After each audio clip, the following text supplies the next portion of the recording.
todos. Bienvenidos nuevamente a nuestro espacio aquí de CAN Radio Rec en español. Los saluda Jonathan Meta desde los estudios de CAN aquí en Jerusalén, siendo exactamente las 14 horas, casi 2 minutos en todo el Estado de Israel. Ya nos encontramos listos, como digo siempre, para comenzar con este programa que tiene por objetivo traerles a ustedes no solamente un resumen de las noticias más importantes del día, sino también un pequeño espacio de análisis.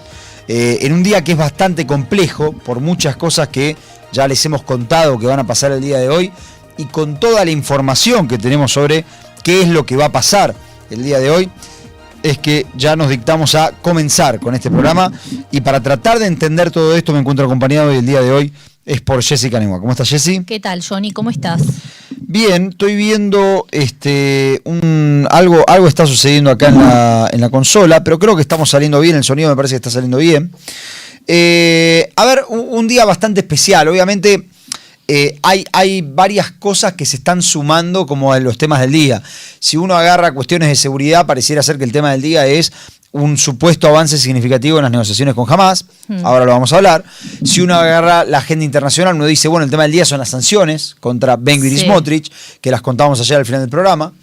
Si uno agarra la agenda política, obviamente la pregunta del día, el tema del día es, con la Knesset? Claro, ¿se disuelve el gobierno o no se disuelve el gobierno? Y también, digamos, en la agenda esta diplomática, tenemos la visita de Javier Milei, que está en estos momentos en Israel, que hay que decir varias cosas.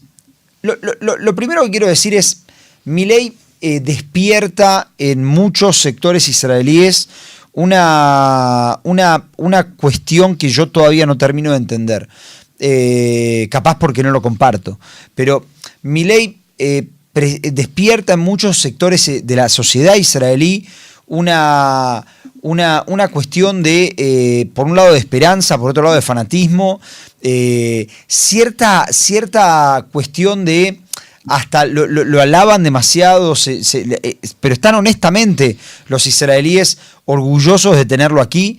Y es algo que a mí me sorprende mucho de la relación que hay entre Israel y Milei, porque no es el único presidente que se ha demostrado ser, si quieren, amigo de Israel. Yo tengo mis dudas, yo creo que él no es amigo de Israel, creo que es amigo del gobierno, pero no es el único presidente que ha demostrado esto. Y sin embargo, la sociedad, la gente, el israelí, todos por la calle a mí me dicen, viva la libertad, carajo. Es algo que es increíble. Sí, 100%. En todos los ámbitos. Yo ayer estaba también en la universidad y en clases que no tienen nada que ver ni con América Latina, ni con política, ni con nada, me preguntaban sobre Milei, ¿no? Porque va a estar en la universidad también. Mañana. Mañana va a estar en la Universidad Hebrea. Claro, mañana en la Hebrea, hoy a la noche va a estar en la Knesset.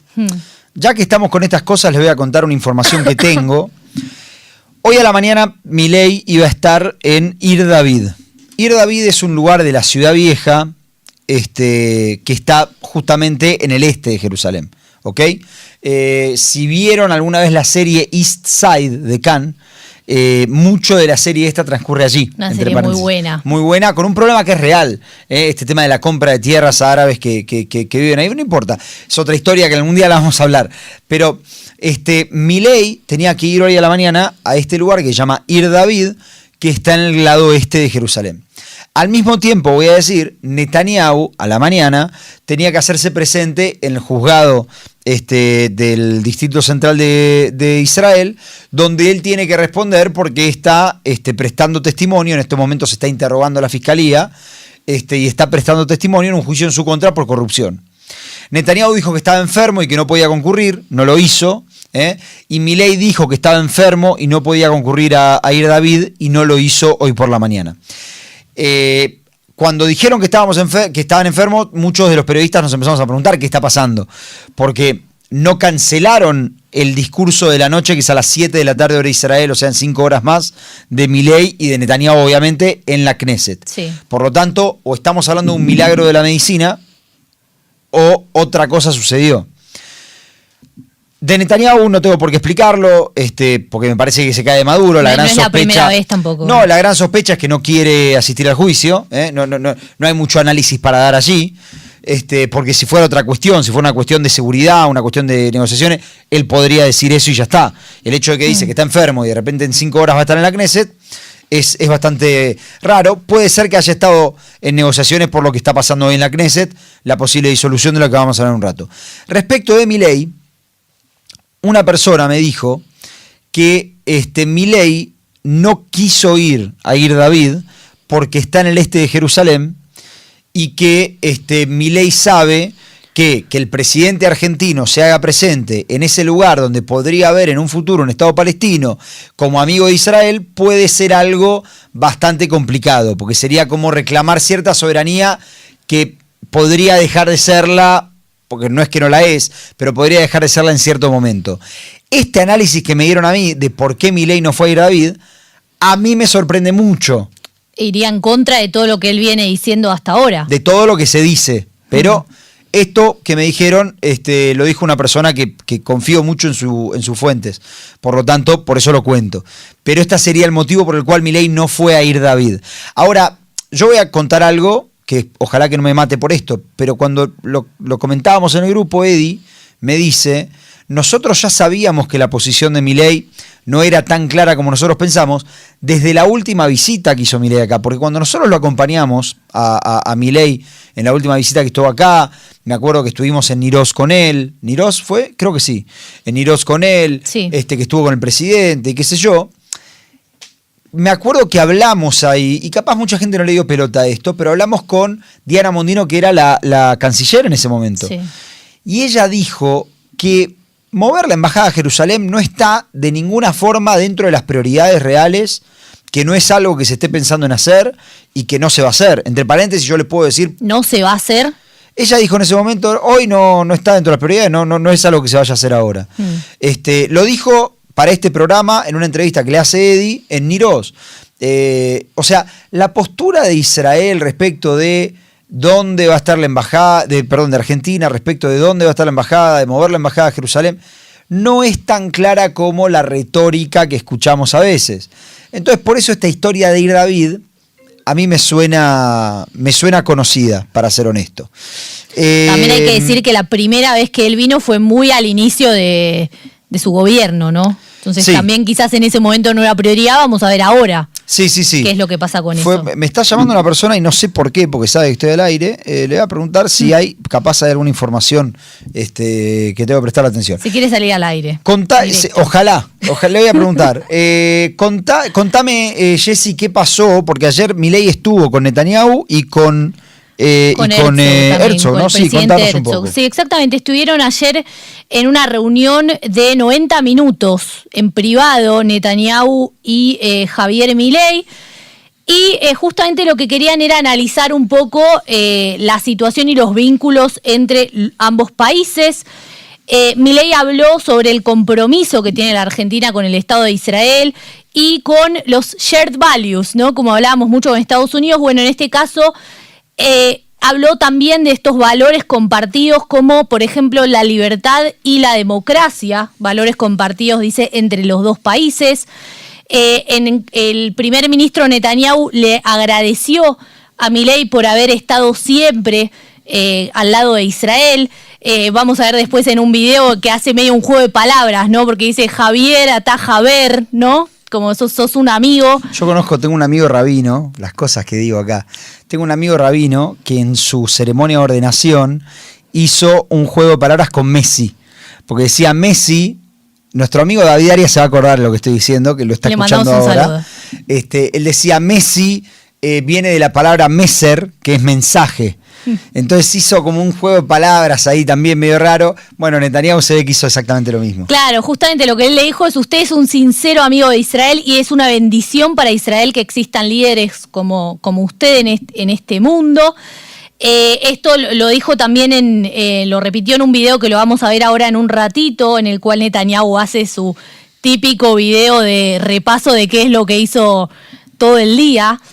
El presidente llegó a las oficinas del primer ministro con Karina Milei, su hermana. Sí, el Jerusalem Post, erróneamente, dijo que es la esposa, pero es la hermana. O sea, él no sabe. Sí. Que también es la secretaria general, ¿no?, de la presidencia. Y también con el canciller Gerardo Wertheim y con, por supuesto, el embajador argentino en Israel, el rabino Axel Wanish. Y allí, bueno, como decíamos, tuvieron esta reunión en la cual hablaron sobre los vínculos de Israel con Argentina. Bueno, hoy a las 7 de la tarde va a estar hablando justamente Javier Milei, como les decíamos antes, en la Knesset. Va a hacer un discurso ahí también Netanyahu, entre paréntesis, entre las cosas que les voy a contar hoy. Hoy me junté con una persona en la Knesset, con una persona de la oposición, y después les voy a contar lo que me contó sobre la ley, sobre qué es lo que va a pasar con la ley. Pero una de las cosas que me dijo cuando yo le pregunto, porque la votación estaba marcada para ser 11:30 de la mañana. Sí. Y yo estaba seguro que iba a ser 11:30 de la mañana, por eso fui a la Knesset a las 11:30 de la mañana, un poco antes. Y esta persona me dice, ¿pero vos estás loco? Me dice, ¿cómo vamos a tener una votación para disolver la Knesset cuando a la noche tenemos el discurso de un presidente invitado? Y me dice este ejemplo que me pareció excelente. Me dice, es como que invites a alguien a comer a tu casa y te estés peleando con tu mujer. Me pareció el mejor ejemplo del mundo y dejó muy claro por qué la votación se pospuso a después del discurso de Milei. Ahora, sería una vergüenza, ¿no? Claro, ahora, ¿qué es lo que sucede con eso? Bueno, automáticamente, y yo lo vi, muchos miembros de la coalición comenzaron a presentar proyectos, se presentaron, no me acuerdo ahora, escuché un número de como 1.300 proyectos. Yo en un momento vi a un parlamentario de la coalición, no les miento, con 5 asesores, con una pila así de papeles. Todos eran proyectos de una página que quieren que se discutan previo a la disolución de la Knesset. ¿Por qué? Porque hoy la Knesset se está preparando para lo que llama una Laila Labán, una noche, una trasnoche. Una noche larga. Claro, en la cual justamente se espera que la votación de la disolución de la Knesset sea, por lo que me dijeron a mí, entre las 3 y las 4 de la mañana. Y hay que ver si no más con todos estos proyectos claro, que se están presentando. Ni bien termina el discurso de Milei, que el evento se calcula que va a terminar más o menos a las 21 horas, va a comenzar a sesionar la Knesset con los proyectos que entraron. Son 1.300 y pico de proyectos, si es que ahora no entraron más mientras yo les estoy hablando, porque todo esto fue a las 11:30 de la mañana. Cada uno puede presentar su proyecto, puede ir llevar proyectos. Claro. Y van a votarse todos esos proyectos para luego sí ir a votar la disolución de la Knesset, de la que también tengo información exclusiva que después les voy a estar comentando. Una cosita más chiquitita sobre el encuentro de ayer es que Netanyahu le regaló al presidente Milei una foto de él con el rebe de Lubavitch, con el último rebe de Lubavitch, Menachem Mendel Schneerson, y se la regaló a Milei porque sabe que Milei también estuvo en la tumba del rebe en el Ohel en Queens, en Estados Unidos.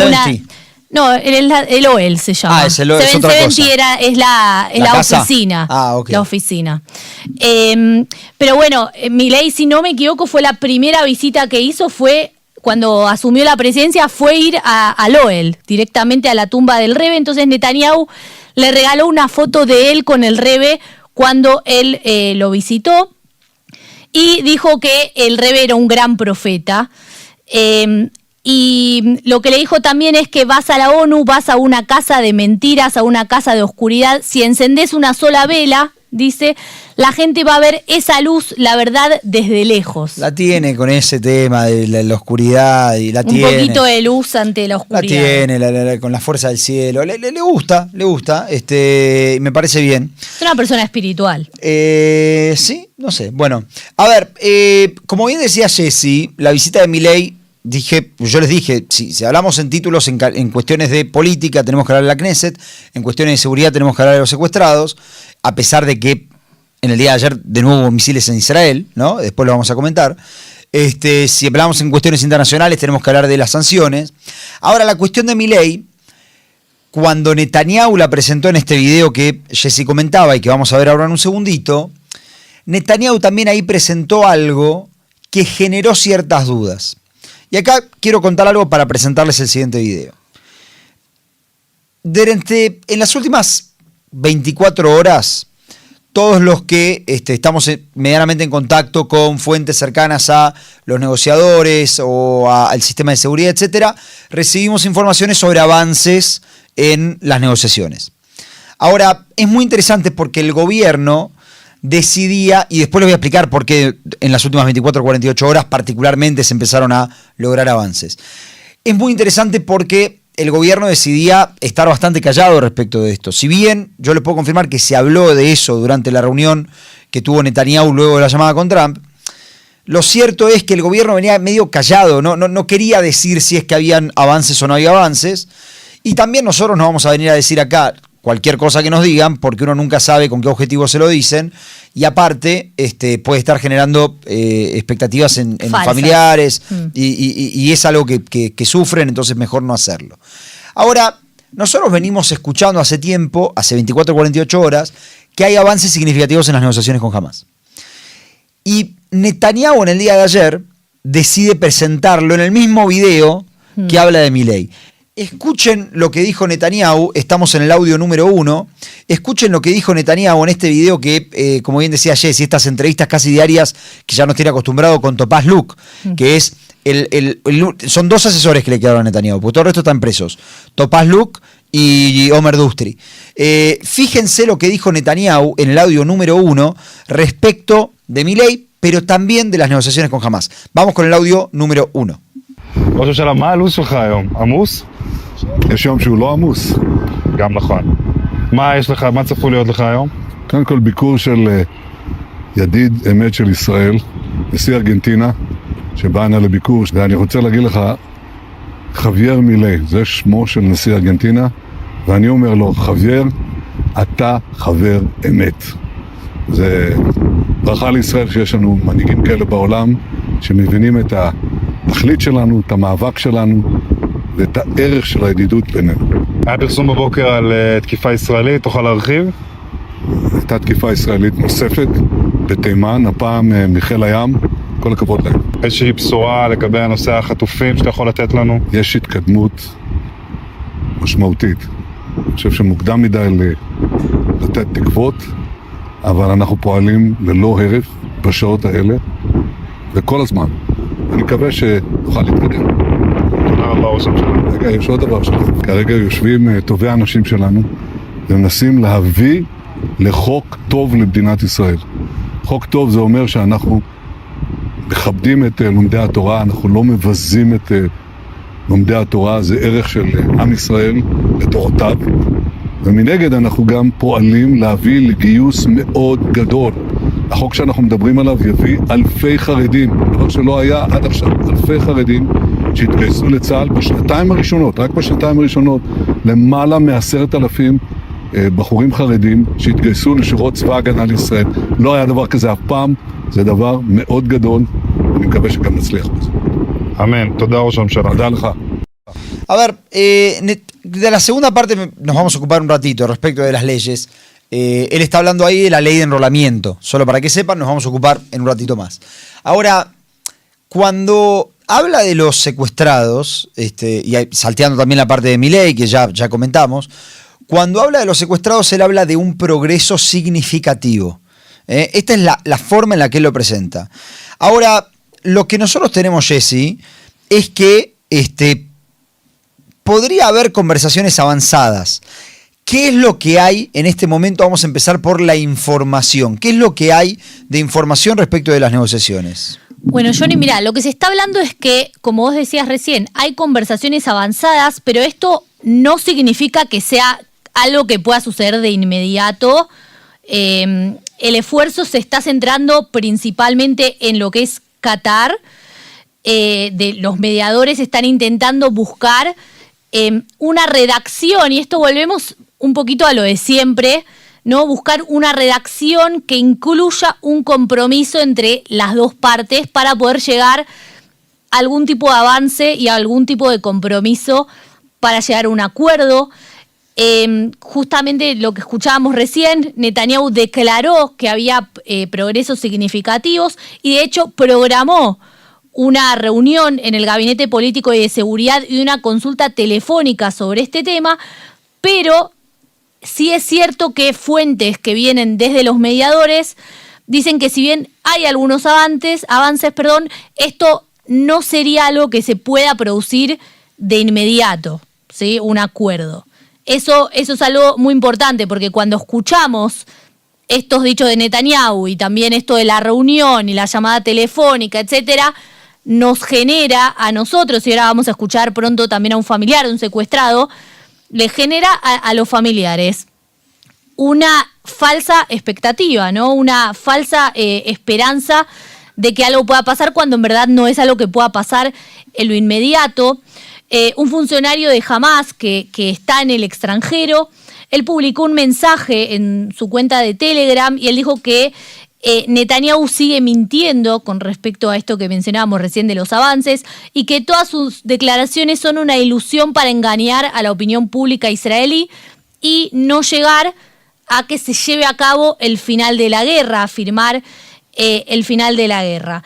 Esta es la información, digamos, que hay hasta ahora. Es decir, Netanyahu dijo que hay un avance significativo, sí. ¿Hay un avance significativo? Hay un avance, no sería algo inmediato, no sería algo para ahora. A ver, ¿de dónde sale el optimismo? ¿De dónde sale el optimismo? El que lo explica muy bien es Itamar Eichner en el artículo que publica hoy justamente en Yediot Ahronot, esta mañana. Les pido disculpas a los que siempre me dicen que hablo del diario Haaretz, que hoy no traigo ahora el diario Haaretz, ¿no? Estoy hablando del diario Yediot Ahronot.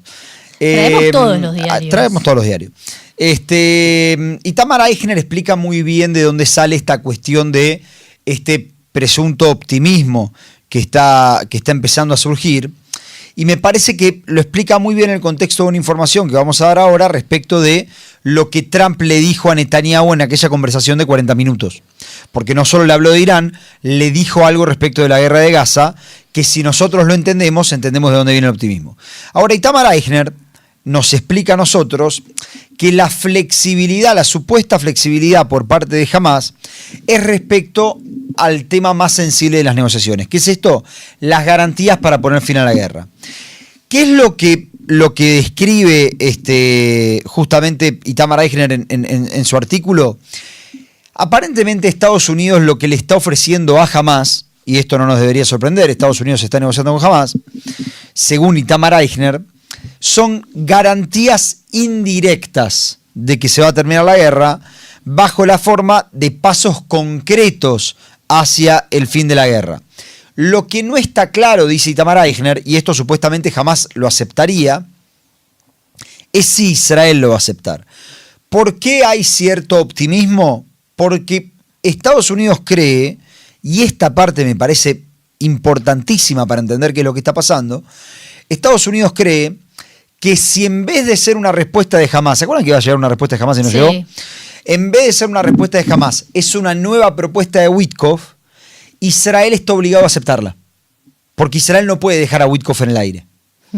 Entonces, en ese sentido, lo que escribe Itamar Eichner es que estas garantías indirectas podrían ser suficientes para Hamás y podrían justamente Israel darle la posibilidad de decir, no terminamos la guerra, pero terminamos la guerra.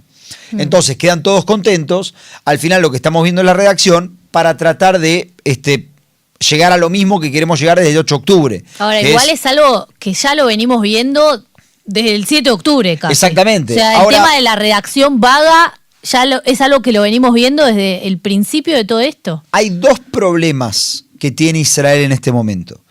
El problema número uno es que la presión, en realidad los dos problemas se resumen en la palabra presión militar. El primer problema que tiene Israel en todo esto es que justamente la presión militar se está ejerciendo en Gaza. Pero según escribe Itamar Eichner, desde la eliminación de Mohammad Sinwar quedó muy acéfala la cúpula de Hamás en Gaza. Esto hace que las negociaciones hoy las esté llevando a cabo justamente ¿quién? Hamás en el exterior, Khalil al-Jia. Nosotros sabemos, yo les conté acá, que Estados Unidos está reuniéndose de manera directa con Khalil al-Jia a través de este funcionario Basbach. ¿Ok? Entonces, Khalil al-Jia es quien está llevando a cabo las negociaciones. Él ve que Estados Unidos le puede dar una garantía de terminar la guerra, pero más importante todavía, sobre Khalil al-Jia no hay una presión militar, porque él no está en Gaza. Por lo tanto, la presión militar, si ya era dudosa su efectividad, ahora es mucho menos, porque quien está negociando de manera directa, porque Estados Unidos lo puso como el negociador principal, entre paréntesis, es Jalil el-Jia, que está en el exterior. No, y también, Johnny, hay una garantía de que no se va a atacar a los funcionarios en el exterior. Esa garantía, claro, la había dado Israel ya al principio de la guerra. Pero digo... No, pero no tiene la presión y también tiene garantías, sí, entonces sí. no tiene ningún tipo de problema. Pero hasta ahora, ¿por qué no pasaba? Porque quien siempre tenía que decidir era quien estaba en la Franja de Gaza. Ahora, desde que Estados Unidos negocia de manera directa con Jalil el-Jia, entonces eso ya dejó de existir. Eso es lo que está sucediendo. Ahora, este es el problema número uno. La presión militar pasa a ser inefectiva respecto de quien debería sentir esa presión. El problema número dos es un problema que surge, Jessy, de aquella conversación que tuvo Netanyahu hace 2 días con Trump, porque hoy se conocen más detalles y sabemos que Trump se refirió a Gaza. Sí, exactamente. Y lo que él le dijo es que si él va a seguir adecuándose al esquema de Witkoff, esto se tiene que terminar y hay que terminarlo. Ya está, esto no puede seguir así. ¿Por qué? Porque un esquema de esta forma no es suficiente ya para los términos de lo que tiene que ser una negociación a partir de ahora. Y esto fue lo que sucedió en esta conversación que tuvieron en el día de ayer, en la madrugada de ayer. Le dijo, la guerra tiene que terminar de inmediato. De inmediato, le dijo. La guerra tiene que terminar de inmediato. O sea, por la información que nosotros tenemos, las garantías son indirectas. A ver, ¿qué es lo que todo el mundo esperaba de Biden? Para que se entienda. Lo que la gente esperaba de Biden, tanto israelíes que están en contra de la guerra, como pro-palestinos, como Hamas, como Europa, etcétera, era que Biden agarre y diga públicamente en un discurso: la guerra tiene que terminar, ya no tiene ningún tipo de sentido, basta. Biden no se animó a hacer eso, y criticar a Netanyahu y decir que él estaba siguiendo la guerra porque... Entonces, como no se animó a hacer eso, la guerra siguió. De hecho, es cierto, desde la retórica uno puede decir que Biden no fue capaz tan indulgente con Netanyahu, pero en los hechos nunca le prohibió hacer nada. Y nunca decidió tomar esos pasos que capaz que tendría que haber tomado para realmente llegar a un acuerdo, que sería acorralar un poco a Israel, algo que lo acusaban de hacerlo cuando no lo hacía. En este sentido, respecto de Trump, a Trump ya le cansó la guerra, pero aparte Trump cree que él tiene la carta ganadora por sobre Israel. En un ratito vamos a comentar que otra frase que salió de esa charla telefónica fue: no tenés luz verde. No tenés luz verde. O sea, Estados Unidos le está diciendo, el presidente de Estados Unidos le está diciendo a Netanyahu que no tiene luz verde para hacer algo y que la guerra tiene que terminar de inmediato. Le está imponiendo. Sí. Entonces, ¿se acuerdan la discusión entre Trump y Zelensky en la Casa Blanca? Eso no lo vamos a ver con Israel.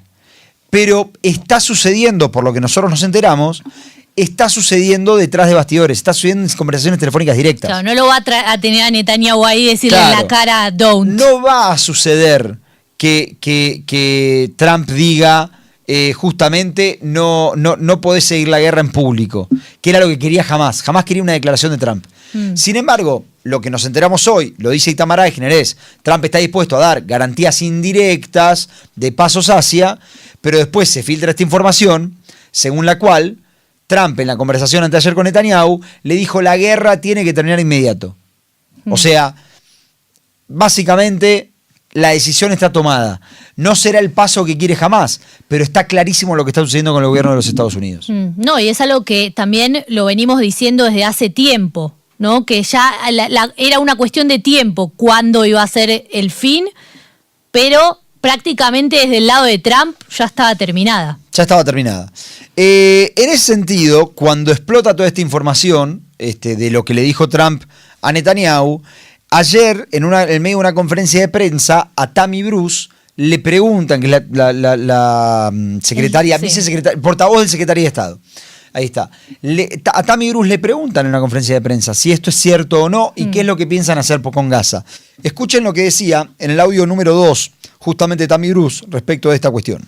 Is it still the policy that the US should take control of that territory? You know, I can't, I don't, look, what I've heard President Trump say and what I know the Secretary has always said is that Hamas can't exist, that we've got to get a ceasefire, that we've got to have new ideas for making sure this doesn't happen again and again and again.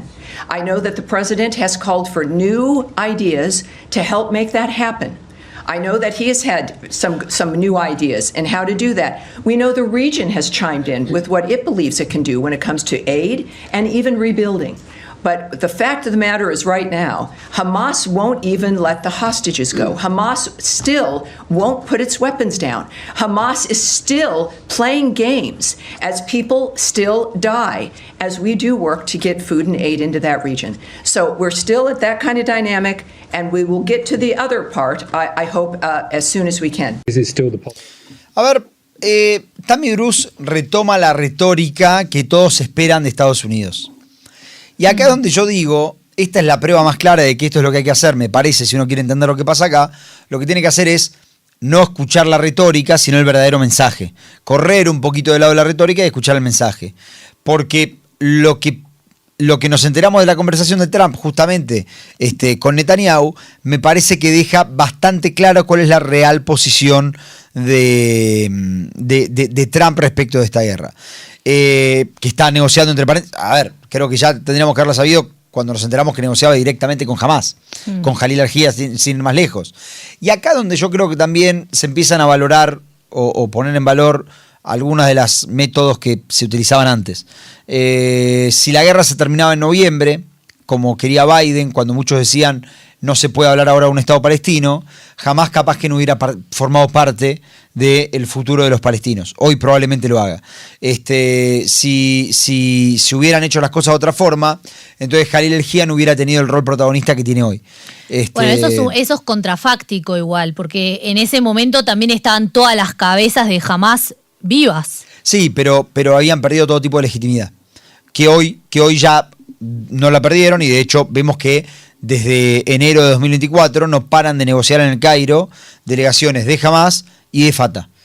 Algo que no sucedía antes. Entonces capaz que nos podríamos haber adelantado, pero sí, es verdad, es contrafáctico. Yo digo, uno va poniendo en valor a veces lo que pierde cuando ya no está más. En el medio hay todo este tema de que yo les digo, a ver, hace 48 horas que se sabe, que se viene escuchando dentro de la prensa, por lo menos lo venimos recibiendo nosotros, que hay avances, que hay avances, que hay avances. Los avances son estos que les explicamos. ¿Por qué sucedió en las últimas 48 horas? Producto de la conversación que hubo hace 48 horas entre Trump y Netanyahu, donde Trump le dice, no me importa, termina la guerra. O sea, ya está, listo, hasta acá llegaste, no me importa más nada, excusas ni nada. Ahí, en ese sentido, es que cuando los familiares empieza a llegar la información, porque empieza a salir a los medios, los familiares dicen, bueno, pero ¿hay avances o no hay avances? Porque Netanyahu dice que hay avances significativos, y hay que preguntarse por qué Netanyahu quiere decir eso, y al mismo tiempo los mediadores dicen, bueno, pero todavía no, todavía paciencia. Todas estas cosas afectan muchísimo a los familiares de los secuestrados. Nos afectan a todos, pero a los familiares de los secuestrados en particular, que están desesperados por ver a su familia desde hace 614 días hoy. Bueno, la madre de Nimrod Cohen, que es Vicky Cohen, habló justamente de este tema en una entrevista en este medio. Escuchen lo que decía, estamos en el audio número 3, escuchen esto. כבר שבענו מהבטחות ושמענו לא פעם אותו אומר בכל מיני סרטונים שיש התקדמות. נפשנו כבר עייפה מזה, אבל כן יש איזושהי תקווה שבאמת אולי לחץ אמריקאי לסיים את המלחמה וסכנה לפירוק הקואליציה והבחירות וכל זה כן יגרמו בסופו של דבר לראש הממשלה לעשות את הצעד הנכון שהוא מזמן היה צריך לעשות. Bueno, a ver, es interesante, no es la primera vez que lo decimos, no vamos a volver al análisis, pero todos los familiares ponen sus esperanzas en Estados Unidos. Tremendo. Porque, que yo sepa, los secuestrados no están en Washington, no están secuestrados en Washington. Por lo tanto, esto de confiar, de pedir tanto al gobierno de los Estados Unidos que haga todo para liberarlos, a mí me sorprende. Todos los días, igual, ya lo discutimos, ya lo hablamos, pero... Hago una hipótesis también acá, porque digo, Nimrod Cohen es un soldado. Y el único que liberó un soldado fue Trump, que fue Dan Alexander. Pero porque era un soldado americano. Sí. Nimrod Cohen creo que es del tanque, lo que se conoce como el tanque número 3, ¿no? De Nahal Oz, estaba claro. En Nahal Oz. Es una pregunta, miren. Hoy publico una nota muy interesante en Israel Hayom, Yehuda Schlesinger. Yehuda Schlesinger es un analista político de Israel Hayom que, entre paréntesis, trabajó en Cannes durante mucho tiempo. Y él publica una nota muy interesante donde dice que Netanyahu mismo está presionando para ir a elecciones anticipadas en el futuro próximo, pero que de todas formas él está tratando de evitar que sean ahora. Netanyahu cree que las elecciones tienen que llevarse a cabo entre diciembre y febrero, o sea, diciembre 25, febrero 26. Sin embargo, él está en contra de que sean que en este momento caiga la Knesset, que en este momento entren en campaña. Sobre eso les voy a comentar más después cuando hablemos de política. Pero él dice, ¿por qué está tratando de evitar esto? Y escuchen esto, porque el análisis de Yehuda Schlesinger es muy bueno. Él dice, porque entiende que hoy por hoy no puede ofrecer una victoria clara en Gaza. Y él dice, sin una victoria clara en Gaza y sin un avance significativo en el frente de Irán, no tiene con qué presentarse al electorado. Claro, pero hubo un momento en el cual tenía una victoria bastante clara en Gaza, aunque no estaban los secuestrados, que para mí eso es la imagen de la victoria, es traer a todos los secuestrados, pero eso es otra cosa. Y también estaba muy bien en las encuestas, porque había tenido las eliminaciones, la operación de los Vipers, la Sinwar. En ese momento estaba bien en varias partes. Entiendo lo que decís. Yo creo que el tema de la victoria en Gaza es una cuestión de declarativa. Hoy Hamás no es lo que era el 6 de octubre. Israel y Hamás no es lo que era el 6 de octubre, en el mismo sentido que Hezbollah no es lo que era el 6 de octubre. Por eso yo siempre digo, no entiendo por qué con Hezbollah sí pudimos hacer un acuerdo y con Hamás no. Que Hamás tiene secuestrados y Hezbollah no. O sea, creo que Israel está en un punto donde podría declarar el fin de la guerra y el inicio de un proceso político que termine con Hamás. Pero se niega a hacerlo. Ahora, lo que dice Yehuda Schlesinger es que las promesas que hizo respecto de la victoria Netanyahu, evidentemente no están ahí. Ni en el frente iraní, ni en el frente de Gaza. Y él dice que, según Yehuda Schlesinger, que si Netanyahu fuera una elección en este momento, por lo que la coalición considera que debería ser la victoria, podría ser una elección desastrosa para la coalición. Y que por eso Netanyahu está buscando hoy cuál es la rampa de salida. Bueno, 614 días tarde. Pero por eso está buscando hoy cuál es la rampa de salida, dice Yehuda Schlesinger. Ahora, a todo esto, entre paréntesis, Milei se juntó con familiares de los secuestrados. Sí. Tengo acá los nombres.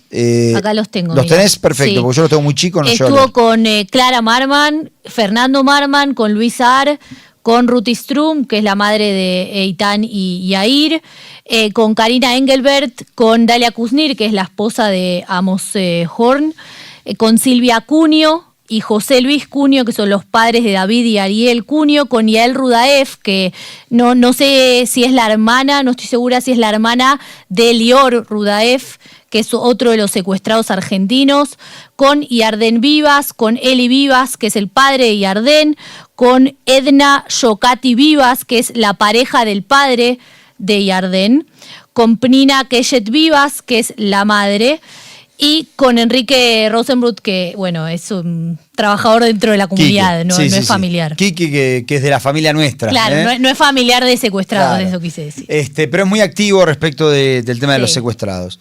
A todo esto, el tema de la guerra, el gran tema que está trayendo la guerra es la crisis humanitaria en Gaza. En Gaza no es una noticia, no se puede vivir. Lo que está sucediendo hoy en Gaza es bastante grave. Esto dicho y reconocido por el primer ministro. Yo siempre dije acá, y de hecho hicimos una nota con el abogado Yuval Kaplinsky sobre este tema, donde yo decía, el hecho de que Trump esté diciendo, esto fue hace meses, Gaza está completamente destruido, no es un lugar posible para vivir, y Netanyahu esté al lado sonriendo y diciendo que sí, es un problema, porque está reconociendo más o menos la gran acusación que hay contra Israel, que es que toda esta destrucción que causó, la causó casi que con la intención de que las personas no puedan volver a esos lugares. Entonces, la cuestión humanitaria, la crisis humanitaria que se vive en Gaza es uno de los problemas más grandes, diría, que está trayendo esta guerra en este momento. En ese sentido, Israel está siendo acusado de cometer crímenes de guerra, obviamente, particularmente alentados por funcionarios del gobierno. Después vamos a hablar de las sanciones que se conocieron el día de ayer. Pero eso lo que generó fue de muchas personas cierta indignación, para mí por lo menos justificada, y eso genera muchas protestas respecto de qué es lo que está pasando en Gaza. Ahora, también hay que decir, ¿no? Lo que está pasando en Gaza se profundiza más y se hace más difícil de entender porque la prensa no tiene derecho a entrar a Gaza. Entonces, al final terminamos escuchando lo que dice el ejército o lo que dice Hamás. Y si nos quedamos, por ejemplo, con lo que dice el ejército, nos quedamos con que ayer hubo en Yemen un ataque sin precedentes. Pero 2 horas después había un misil hacia Israel. O sea que sin precedentes no sé de qué. No sé cuál es el sin precedentes que se marca. Pero volviendo, porque vamos a llegar a Yemen, a ese tema. Volviendo a esto, estas protestas justamente que se están activando en todo el mundo y que activan mucha emoción, mucha emocionalidad, la vemos en el chat, etc. Lo que terminan generando es que ciertas figuras públicas empiezan a expresarse en contra de Israel. Y uno de los movimientos más grandes que hubo hasta ahora fue el de Greta Thunberg. ¿Por qué? Por la visibilidad que le dio. Muchos pueden decir lo hizo por likes, no lo hizo por likes. Yo no tengo idea, ya lo discutimos, el tema de Greta, no me voy a poner a hablar de Greta. Ahora, lo que sí sucedió, lo que me parece que es indiscutible, es que quienes estaban en ese barco lo que estaban haciendo era desafiar el bloqueo naval que hay sobre Gaza. Para traer ayuda humanitaria o no, es otra historia. Porque era un barquito, porque lo que podían traer ayuda humanitaria era algo que me puede alcanzar a Jesse y a mí para 2 días. La intención era otra, no era la ayuda humanitaria. Era visibilizar y era desafiar el bloqueo naval. Y en eso, hay que decir, tuvieron éxito. Sí. Ahora, tanto éxito tuvieron que yo ayer le preguntaba a un amigo, le voy a decir acá, Matías Roth, porque hablamos mucho con él. Le decía a Mati, ¿qué pasa si mañana caen 200 barcos? ¿Cómo hacemos? ¿Qué es lo que puede hacer Israel? Sí, porque esto tiene como un efecto dominó, ¿no? Porque como un por efecto ahora, contagio. Claro, porque no es la primer flotilla que cae, pero siempre cayeron de a uno. No, y es la primera, creo, con alguien tan conocido, digamos, el mediático. Chico de Game of Thrones. Yo no vi Game of Thrones, pero está el chico de Game of Thrones también. Pero digo, siempre vienen de a uno y le preguntaba, ¿qué se hace? Le preguntaba a él, que es experto en cuestiones de inteligencia, militares. ¿Qué se hace que caen 300 barcos? ¿Qué hacemos? ¿Dónde nos metemos? Bueno, hoy se conoce en el Jerusalem Post, y esta información empezó a recorrer ayer, que, escuchen esto, más de 7.000 activistas, 7.000 activistas pro-palestinos de Mauritania, Marruecos, Argelia, Túnez y Libia empezaron una caravana de protesta que empezó el lunes, o sea, anteayer, claro, con el objetivo de llegar al cruce de Rafah por tierra. Y allí también se le van a sumar egipcios. Yo ayer estaba viendo en Cannes, en este canal hubo un informe muy interesante sobre este tema y hablaban también desde Egipto, gente que se va a sumar cuando la caravana llegue ahí. Bueno, se habla de una caravana de 300 autos. 300 autos. Que esos son los que salieron. Que son los que salieron desde Túnez el lunes a la mañana.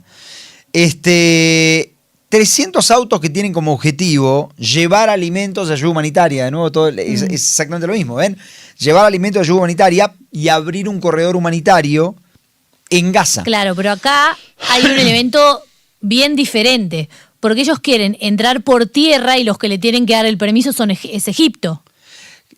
No, porque quien controla Rafah es Israel. Bueno, pero tienen que pasar por Egipto. Tienen que pasar por Egipto cuando lleguen al cruce de Rafah y está Israel. Sí. Israel sigue siendo la fuerza ocupante de Gaza, no deja de serlo. Ahora, es muy interesante porque es una marcha de 48 kilómetros.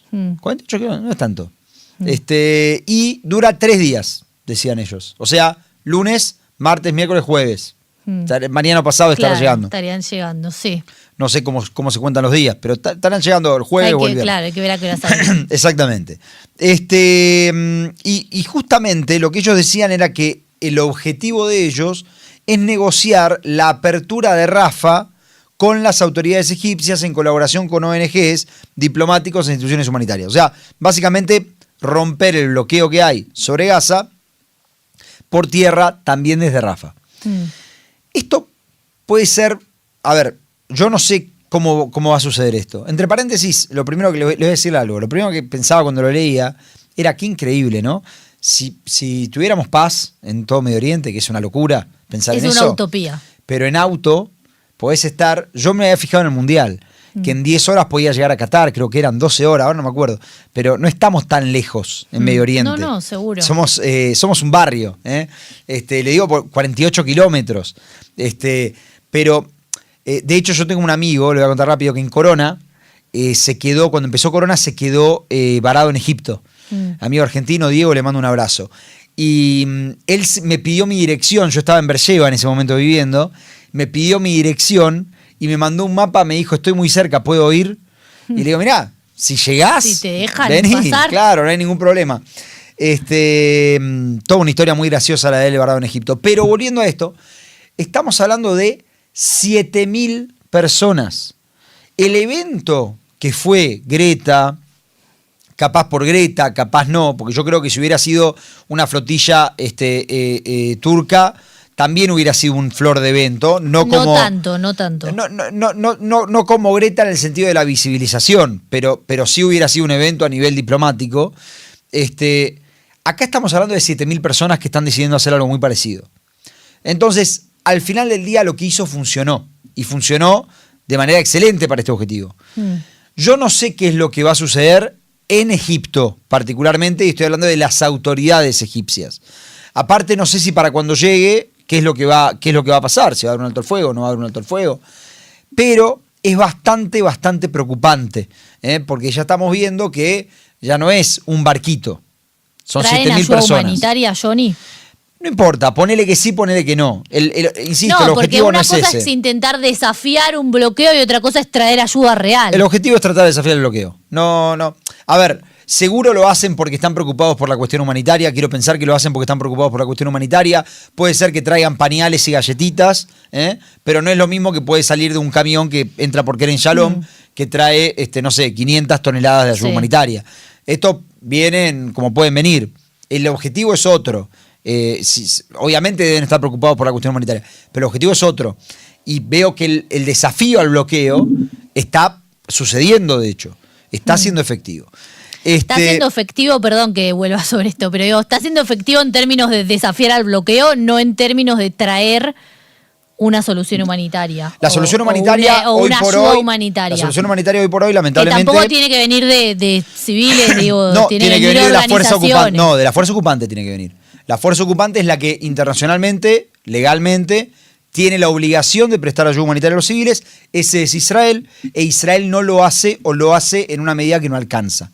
Después es verdad, tiene que haber cooperación con organizaciones internacionales, pero a nivel legal, a quien le corresponde la responsabilidad es a Israel porque es la fuerza ocupante. Después podemos pensar lo que queremos pensar. O sea, yo entiendo, tratamos de defender siempre a Israel y qué sé yo, pero la realidad es la realidad. No, pero yo digo, a ver, nunca las es triste la verdad lo que no tiene remedio, ¿no? Es verdad, pero las organizaciones de ayuda internacional, que el objetivo de ellos es ayudar, es traer ayuda humanitaria, al ver que no la pueden traer y ver cómo fracasan estrepitosamente todas las opciones que se están barajando, que lo vimos en estos últimos días, Johnny, no hubo prácticamente ni un día de... Pero ¿quién decidió que funcione GHF y no UNRWA? No, está bien, pero digo, Israel dice, bueno, yo lo voy a hacer. Están viendo las organizaciones internacionales que no pueden venir y decir, bueno, mira, yo tengo el know-how, vamos a trabajar juntos. Y es un mundo ideal, es un mundo ideal lo que estoy pidiendo acá. No es un mundo ideal, es lo que hizo las Naciones Unidas, pero al final del día la fuerza ocupante no es Israel, no es Naciones Unidas. No, las Naciones Unidas lo hizo en su momento y tuvo problemas también. Sí, no funcionaba tan mal. No teníamos el estado que tenemos hoy. Adentro. Pero el estado de hambruna que tenemos hoy. ¿Eso funcionar bien o funcionar mal? No sé. Que haya terroristas que hayan entrado a secuestrar gente y trabajen en las organizaciones. Según lo que pudo probar Israel en Naciones Unidas, estoy hablando de lo que probó Israel, no de lo que pienso yo o lo que piensa otro. Israel probó que nada más 12 personas estaban involucradas. La muestra era muy chica. Bueno, ¿quién tiene que investigarlo? Si la UNRWA también debería autoinvestigarse. Sí, y se investigó. No hubo una autocrítica. No es verdad, no es verdad. Emitieron un informe diciendo que hubo fallas, etcétera, y de hecho un informe corroborando muchas de las cosas que decía Israel. Lo que digo es, si Israel quiere hacer una acusación y cerrar la UNRWA, y está muy bien, tiene que aceptar que después la responsabilidad de la entrega de ayuda humanitaria es de Israel. Y si todos los planes que ofrecen las Naciones Unidas, si Israel no convencen, le convence más GHF, está en su derecho. Ahí donde yo me diferencio de muchas personas que dicen, no, porque Israel está en su derecho. Es el derecho de Israel de decir, no, esto no me sirve otra cosa. Ahora, si sale mal, es responsabilidad de Israel, porque es la fuerza ocupante, no son las Naciones Unidas. Ahora, los organismos de ayuda que deberían ayudar se quedan así con los colmillos afuera, mirándolo desde afuera cómo fracasa Israel. En vez de venir y decir, bueno, che, esto fracasó, nuestro objetivo es ayudar, vamos a trabajar en conjunto. Eso es lo que yo digo. Los organismos de ayuda humanitaria, eso es su especialidad. Entonces tendrían que, de alguna forma, intentar ayudar. Coincido. Y si Israel es la fuerza ocupante, intentar ayudar a la fuerza ocupante a que pueda llegar ayuda humanitaria. En eso coincido, pero preguntémonos por qué Israel no acepta esa ayuda. No, y por qué la UNRWA tampoco. UNRWA, World Central Kitchen, World Food Program, hubo 3 organizaciones de Naciones Unidas que estaban tratando de apoyar con la ayuda humanitaria, y al final decidimos por GHF. Nuestro derecho, derecho de Israel de elegir la organización que quiera, pero la responsabilidad también. En fin, vamos a ver cómo sucede. Esto puede llegar a llegar mañana o pasado a Israel. Esto es por lo que me gustan estos programas, me gustan los debates. Jessy, hoy salen más noticias de Abu Shabab. Sí, exactamente, porque ya se va haciendo conocido, ¿viste? Lo hicimos famoso. Lo hicimos famoso. Yo me quiero anotar la cocarda de claro, quiero anotar acá en español el hecho de haber descubierto, es como quien descubrió a Messi. Bueno, Khan en español fue el primero que dijo, che, miren a este que puede tener futuro. Bueno, lo que sucedió es que en las últimas 24 horas desde Gaza reportaron un incidente que ocurrió entre los miembros de este clan de Yasser Abu Shabab y terroristas de Hamas en Rafiah. Hubo ahí un intercambio de disparos, varios miembros de esta milicia murieron, así como también terroristas de Hamas. Según informes que surgen desde Gaza, Israel brindó asistencia a los de este clan y un avión de la Fuerza Aérea atacó a 4 terroristas de Hamas que estaban involucrados en este incidente entre Hamas y el clan o la mafia local, ¿no?, de Yasser Abu Shabab. Desde el 7 de octubre, y esto es algo que lo venimos mencionando, Israel está intentando reclutar clanes o algunas bandas criminales para que colaboren con Israel y debilitar de esta forma a Hamas, y esto es un poco la apuesta a la que se está, valga la redundancia, apostando desde este último tiempo. Lo que sí sucedió es que Hamas ejecutó a muchas de estas personas que intentaron irse o colaborar con Israel, y de esto tiene que ver este enfrentamiento que comentaba recién. Según lo que se evalúa, la banda de Abu Shabab o la mafia del clan, que opera también en el ámbito del narcotráfico, tiene algunos miembros afiliados con vínculos familiares con una tribu beduina de Tarabín, que esto es en el norte del Sinaí.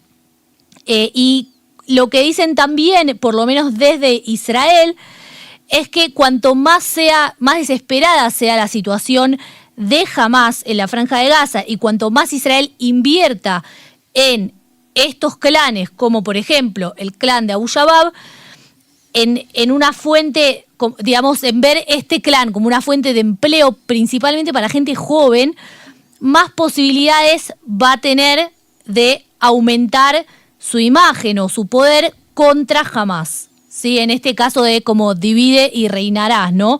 Y en algo también muy importante que es las fuentes de trabajo para la gente, ¿no? Particularmente, ¿Quién se aprovecha de esa situación? Porque como siempre decimos, no existe el vacío, alguien lo termina llenando. Así que eso es básicamente lo que sucedió. Vemos cómo nuevamente este clan del que venimos siguiendo bastante sigue y continúa tomando protagonismo en la Franja de Gaza. Sí, atentos porque hay quienes sostienen que este clan empezó a funcionar en instancia de Mohammad Dahlan. Mohammad Dahlan es una personalidad muy importante de la autoridad palestina. Hay que ver qué es lo que está sucediendo allí.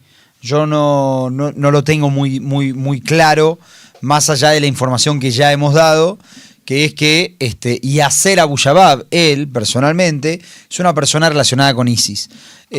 Pero su relación con Mohammad Aslan, yo no la tengo clara, pero hay gente que está diciendo que está trabajando también instancias de ellos, y esto marcaría también otro tipo de cuestión. En cualquier caso es un error. Israel, la única razón por la cual uno puede considerar una buena idea depender de mafias locales es cuando se quiere seguir administrando un conflicto en lugar de resolverlo. Y sobre este error ya caímos. En los 80 decidimos a otro, no Yasser, Ahmad Yassin, nombre parecido, pero elegimos a otro líder local, de una mafia local, para administrar la Franja de Gaza, se llamaba Ahmad Yassin, que era de la hermandad musulmana. Egipto nos advirtió de que no tengamos relaciones con él, e Israel decidió seguir con Ahmad Yassin, terminando en algo conocido hoy, no sé si muchos lo van a conocer porque es un nombre de un grupo terrorista que mucho no se conoce, que es Hamas. Entonces, hasta ahí hemos llegado, digamos, con esta historia de los grupos, de las mafias locales. Estoy pensando, sí, voy a hacer lo siguiente, me voy a despedir de la radio y le voy a decir a la gente de YouTube que se quede. Todos los que están en la radio, todos los que están escuchándonos ahora por la radio, pásense a nuestro canal de YouTube, esto es Cam.Espanol, ¿no? Cam.Espanol. Sí. Todos los que están en YouTube, quédense, porque tenemos mucho más para contarles. Obviamente tenemos que analizar toda la cuestión política que se está dando aquí en Israel y la cuestión diplomática o de la agenda internacional, relacionada obviamente con las sanciones que está recibiendo Israel, particularmente los ministros Smotrich y Ben Gvir, de países europeos que lo ponen en una situación bastante complicada. Obviamente también todavía tenemos que hablar del misil que tuvimos ayer, y de las amenazas que vinieron después de eso. Así que todos los que están en la radio, ya pásense a nuestro canal de YouTube, esto es Can.Espanol. Nosotros, como le decimos siempre, vamos a hacer un pequeño corte, un minutito, para poder acomodarnos aquí en el estudio, siguiendo para la segunda hora, y luego de este pequeño corte vamos a volver, ¿ok? Así que vamos a hacer eso, vamos a ir a un pequeño corte, insisto a toda la gente que está en la radio, pasarse justamente a nuestro canal de Can.Espanol, vamos a un pequeño corte y ya volvemos.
Bien, ya volvimos con más Cara en Español. Les agradecemos por esperarnos para continuar informando. A ver, quiero pasar muy rapidito por una cuestión que sucedió en el día de ayer, como les decía antes, luego del ataque sin precedentes que hizo Israel en las costas, en los puertos de Yemen, contra los hutíes. Volvió a haber un misil alrededor de las 7:30 de la tarde, creo que fue. Volvió a haber un misil que activó sirenas en varias partes de Israel. Ayer yo lo expliqué, lo repito para que se tenga en cuenta. La razón por la cual Israel siempre ataca los mismos lugares es porque Israel no tiene inteligencia real de dónde se encuentran las cabezas de los hutíes, y al no tener inteligencia real no puede hacer ataques más significativos que los que hace. El problema es que, punto número uno, para decir que fue un ataque sin precedentes deberíamos primero ver cuáles son los resultados, y punto número dos, deberíamos ver cuáles son las primeras consecuencias. Si en el mismo día, 12 horas más tarde, porque esto fue alrededor de las 7:30 de la mañana el ataque de Israel, si 12 horas más tarde te están tirando un misil, y están millones de personas corriendo al refugio, entonces evidentemente hay algo que no es tan sin precedentes y que no es tan victorioso. Lo que pasa es que el ejército, y esto yo lo expliqué ayer, nos manda a nosotros mensajes, nos ponen, gente del ejército nos pone ataques sin precedentes. Entonces hay dos formas de hacer periodismo, o varias formas de hacer periodismo, pero una es reportar lo que te dicen desde el ejército, lo que te dicen los políticos, etcétera, etcétera. Y Ahora, otra es analizarlo, ¿no? Ahora, otro tema, Johnny, esto que vos decías, miles de personas o millones de personas corriendo a los refugios, esto es un tema para hablarlo en otro momento, pero digo, millones de personas corriendo a los refugios, ¿no? O esta guerra está siendo demasiado larga y la gente ya no está yendo a los refugios, bueno, lo cual está mal. Ayer yo ya vi autos, Pues lo hablaban justo hoy a la mañana en la radio. Sí, pero es que es cierto, o sea, la gente ya no le está dando bola, y lo cual no está bien, pero también la gente está cansada. Ahí me acabo de dar cuenta, Silvia, que no abrí la caja de preguntas, y también me doy cuenta que es cierto, también hubo sirenas ayer en Ashkelon y en Sikkim, también, que venían desde Gaza. Eventualmente, un día bastante complicado. En este sentido, porque, los ataques de los hutíes se intensificaron ¿desde cuándo? Casualmente. Desde que Estados Unidos hizo un acuerdo con los hutíes, y se intensificaron inmediatamente los ataques contra Israel. Pareciera ser que como no atacan al mar y liberaron el comercio marítimo, tienen que atacar a Israel directamente. En ese sentido, el que habló ayer fue Michael Kurilla. Michael Kurilla es el general de lo que se llama el CENTCOM, ¿no? Que es el comando central del ejército de los Estados Unidos. Y fíjense justamente lo que dijo en el día de ayer respecto de los hutíes. For the Houthis, the biggest challenge with the Houthis is they are being provided with Iranian weapons. They provide the weapons and they assemble them inside of Yemen. There are experts from the IRGC that are inside of Yemen, helping them to be able to manufacture these systems as well. So this is going to be a challenge going forward. We have got to stop the flow of the weapons into Yemen. Thank you. President Trump's made it clear that if Iran doesn't permanently give up its nuclear enrichment, military force by the U.S. may be necessary. If the president directed, is CENTCOM prepared to respond with overwhelming force to prevent a nuclear-armed Iran? I have provided the Secretary of Defense and the President a wide range of options. I take that as a yes. Yes. General Langley, your command was for the Houthis, the biggest challenge. Es interesante porque el discurso está presente constantemente. Irán es el verdadero, ¿cómo se diría? El que sostiene, el que sostiene a los hutíes. Entonces, como Irán es quien sostiene a los hutíes, entonces evidentemente habría que atacar a Irán y no a los hutíes. Perfecto. En el medio no estamos resolviendo ningún problema, ni Irán ni los hutíes. Gracias por la retórica, pero no hace falta, ¿no? No es lo que resuelve. Es lo que hace buena política, capaz, pero no lo que resuelve. Ahora, en ese sentido, Jessy, tenemos más datos de la conversación entre Trump y Netanyahu respecto de Irán. Claro, pero en este caso respecto a Irán y no tanto respecto al acuerdo de los secuestrados, Netanyahu le dijo a Trump en esta conversación que las negociaciones con Irán estaban siendo inútiles y que Irán estaba jugando con Trump y que lo único que querían era ganar tiempo. A esto Trump le respondió que las declaraciones sobre atacar a Irán que había hecho Netanyahu en su momento no ayudaban para nada y que están trabajando en un acuerdo. Ahora, hace un ratito nada más, medio que se bajó un poco Trump de esto y dijo que las posibilidades de un acuerdo estaban bajando. A ver, esto lo dijo hace un ratito. Pero ¿a quién se lo dijo? ¿A quién se lo dijo? A Fox News. A Fox News. Entonces, acá es donde yo digo, a ver, puedo estar equivocado, pero me parece que una cosa es cuando Trump habla con su base, lo mismo Netanyahu. Bueno, eso pasa con todos los políticos. Exactamente, no, por eso digo, hay que prestar atención a ese dato. Perdón, al New York Post. Cuando Trump habla con su base, le dice, no hay ninguna forma de que enriquezcan uranio. Varias veces Trump lo dijo. No hay forma de que Irán enriquezca uranio. ¿Qué sabemos de las negociaciones? ¿Qué es lo único que sí sabemos de las negociaciones? Que Irán estaría permitido a enriquecer uranio. Entonces, fíjense cómo de repente es interesante. Yo personalmente, y puedo estar equivocado, no creo que los políticos se desdigan en lo que dicen en conversaciones privadas, en lo que le dicen a su base en un diario público. O sea, me parece que la realidad es lo que Trump le dijo a Netanyahu, que le dijo, va a haber un acuerdo, te guste o no, más allá de lo que dice al New York Post. Porque el New York Post, él tiene que responderle a su base que no quiere un acuerdo. Pero y después va a tener un problema con su base. Lo tendrá, lo venderá de alguna forma, como Netanyahu en algún momento ha vendido cosas que no son. Cuando se terminó la operación de 2014, si no me equivoco, Netanyahu dijo que habíamos destruido todo el metro, ¿no? ¿Por qué tuvimos la imagen de la victoria de la guerra contra Hamas? Porque habíamos destruido todos sus túneles. Bueno, tanto no destruimos los túneles. No fue así. Bueno, entonces, me parece que ahí es donde yo digo a veces la retórica está en un lado, los hechos están del otro.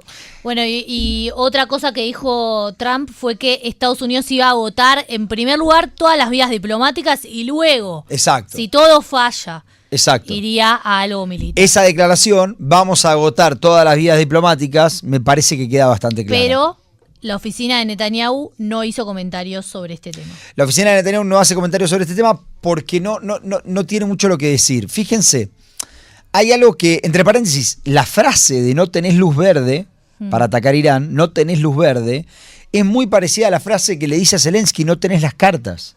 Como dice, mirá, soy yo el que autoriza acá. Yo soy el que te dice qué hacer. No hay otra persona que te diga qué hacer. Ahora, dicho esto, hay una nota muy interesante que la publica Yoav Zeitun hoy en Yediot Ahronot, donde él dice que Israel está contemplando 3 escenarios para atacar las instalaciones nucleares iraníes. 3 escenarios. Él dice, el primero sería un ataque israelí unilateral. Unilateral.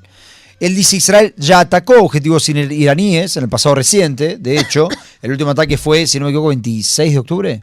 20 y algo de octubre. Puede ser. Creo que 20 y algo de octubre. Israel ha hecho ataques a gran distancia, lo vimos ayer con la flota de la Marina en Yemen, lo hemos visto varias veces en Yemen con aviones. Entonces dice, Israel podría estar analizando un ataque unilateral. El problema, dice Yoav Zeitun, es que un ataque de esta escala sin apoyo estadounidense, o sea, un ataque unilateral sin apoyo, podría ser bastante desastroso. Porque podría traer caída de aviones, represalias masivas.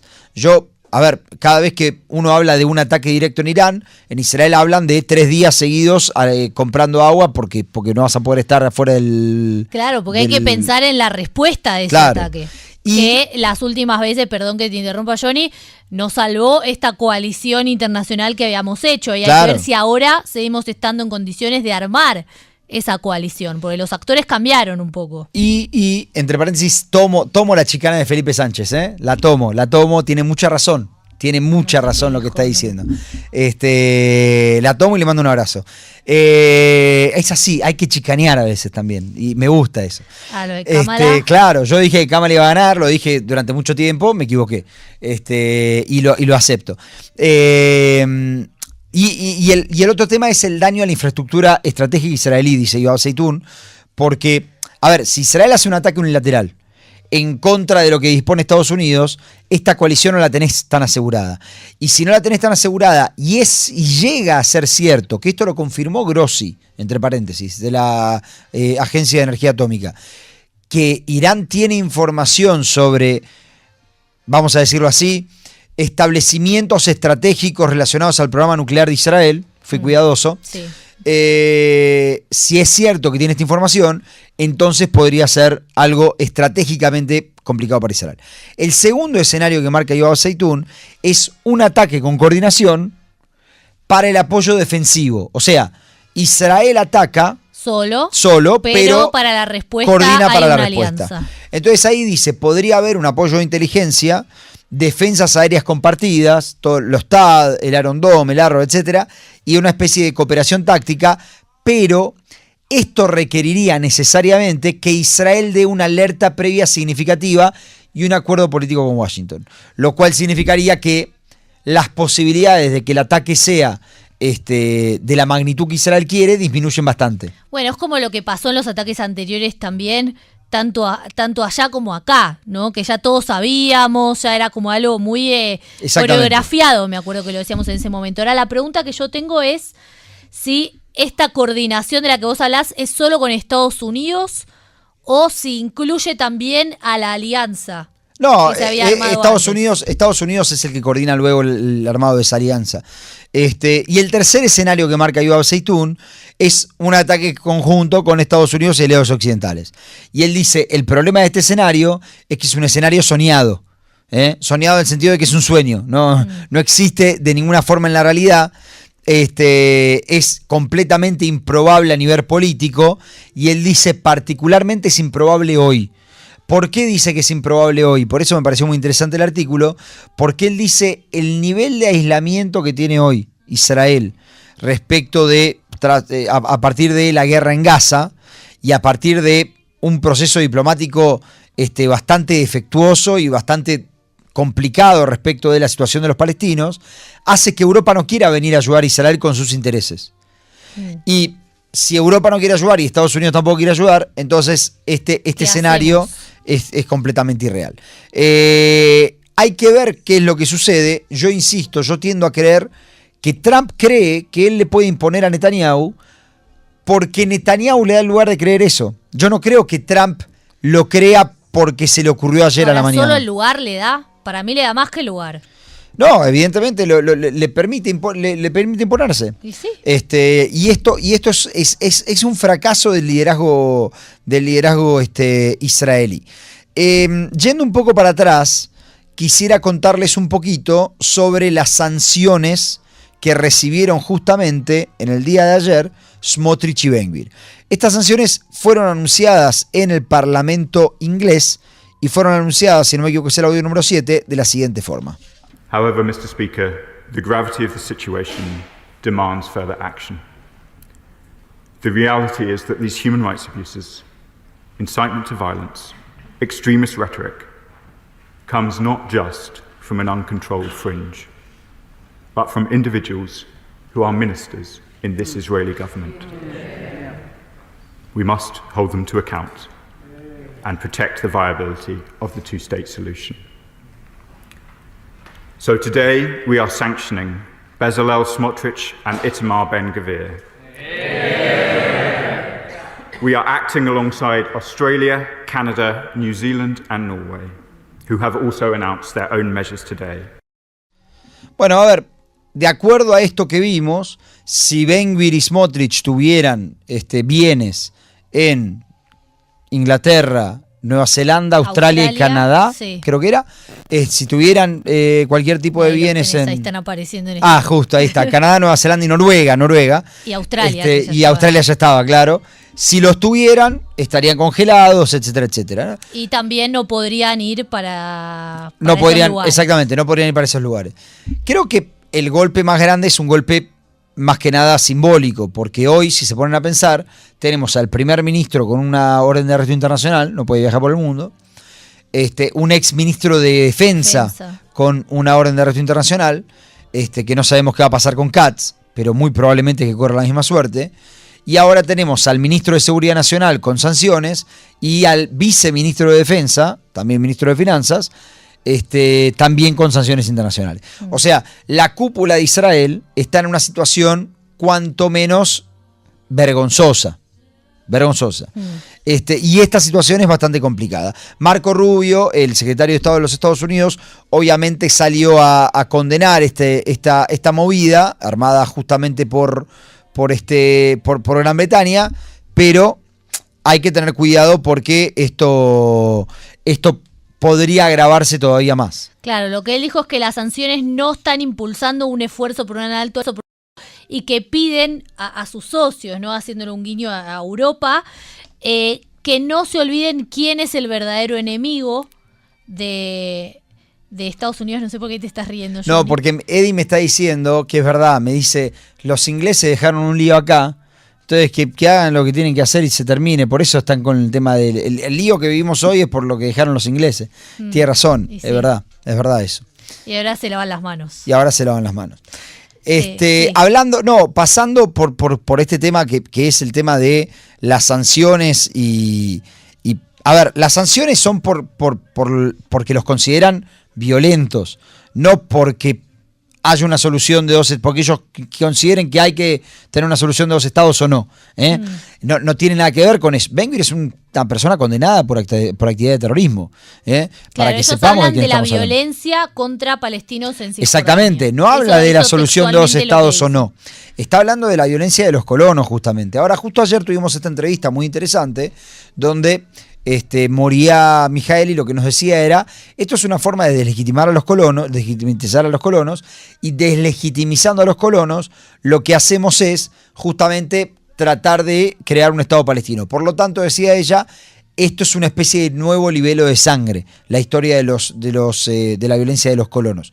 Esté uno de acuerdo o no, evidentemente hay un movimiento que se está dando en el mundo occidental donde están viendo que la historia de los colonos no es algo que esté funcionando realmente. Y Smotrich y Ben-Gvir están muy concentrados en debilitar la autoridad palestina, que lo vamos a contar ahora, pero más que nada en evitar con todo su ser la posibilidad de la creación de un Estado palestino.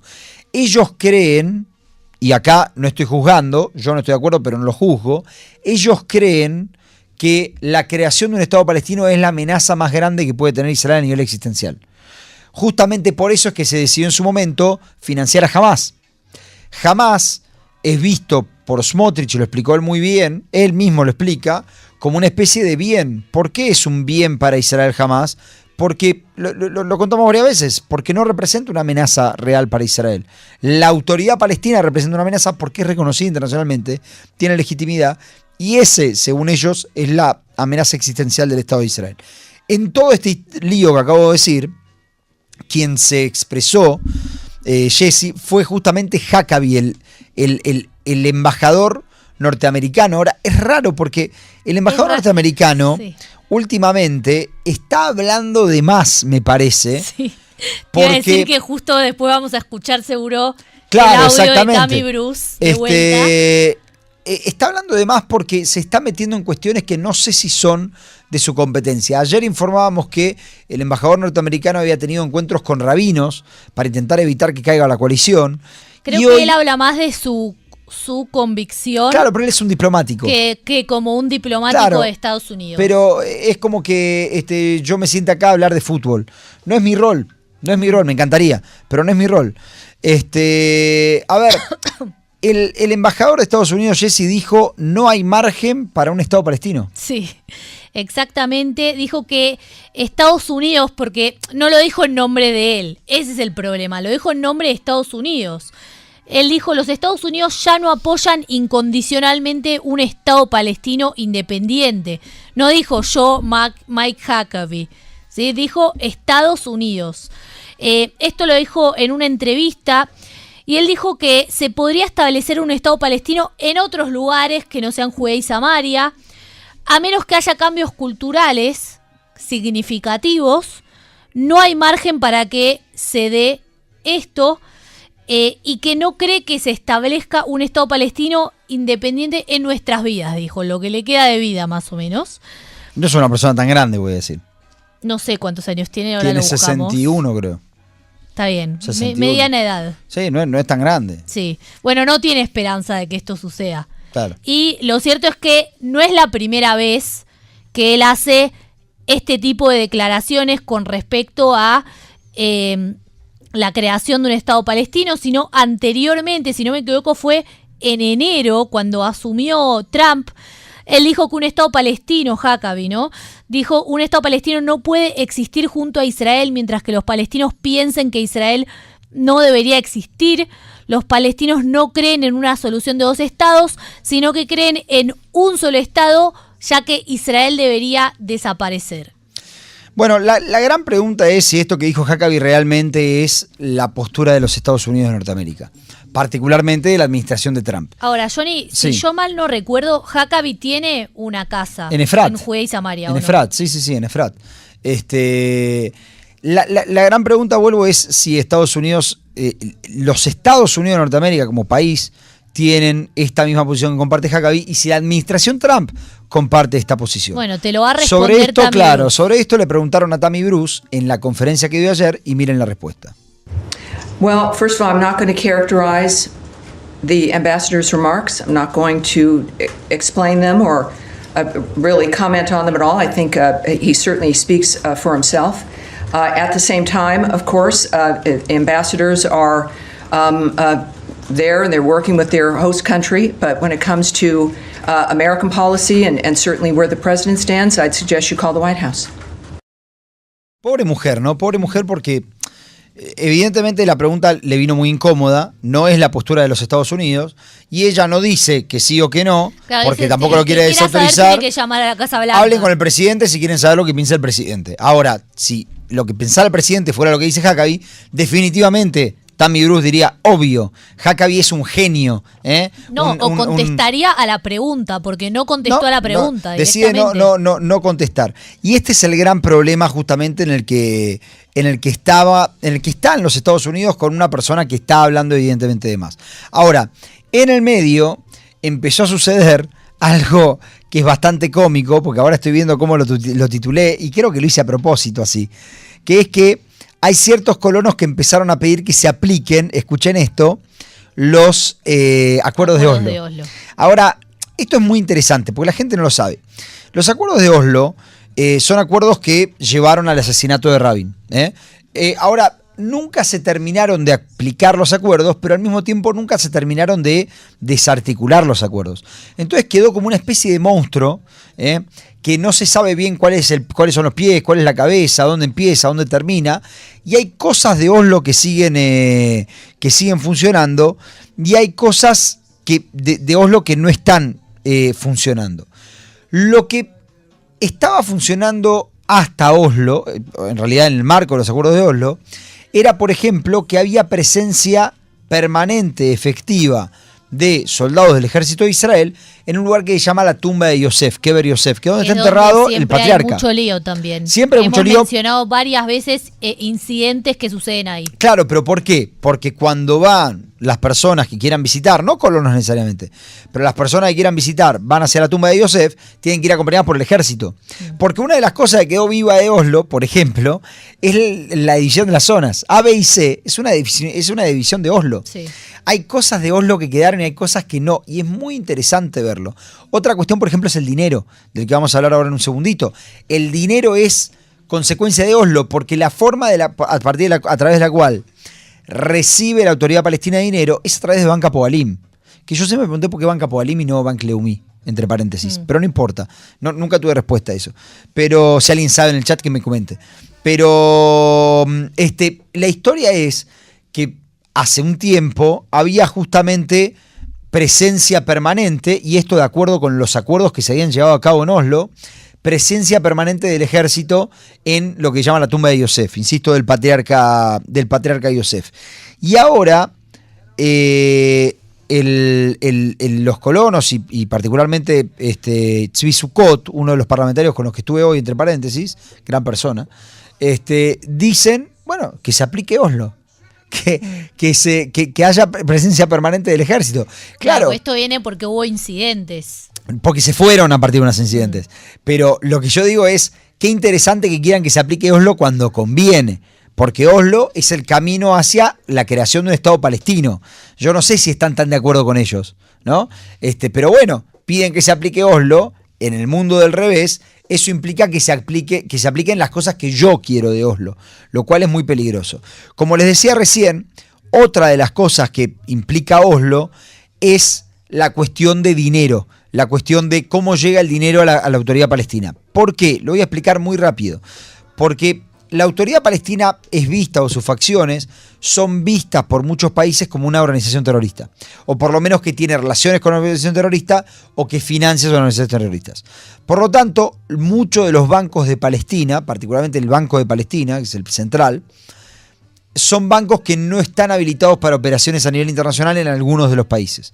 Producto de eso, se hizo un mecanismo a través del cual el dinero pasa por un banco israelí, que es quien lo recibe y lo entrega a la autoridad palestina. Esto le da, históricamente digo, al ministro de Finanzas, le da cierto poder para saber cuándo apretarle el cinturón y cuándo liberárselo a la autoridad palestina. Lo cual, entre paréntesis, muestra a ver, a nosotros no nos gusta decir que son territorios ocupados. Decimos, no, son en disputa. Bueno, pero ¿quién toma las decisiones? Cuando hay una persona que tiene la posibilidad, un ministro que tiene la posibilidad de apretar un cinturón, entonces me parece que ahí ya quedan muchas menos dudas. Dicho esto, hoy nos enteramos, Jessy, de una nueva medida de Smotrich para debilitar aún más. ¿A quién? No a Hamas, no a Yasser Abu Shebab, a quien hay que darle armas, a la autoridad palestina. Sí.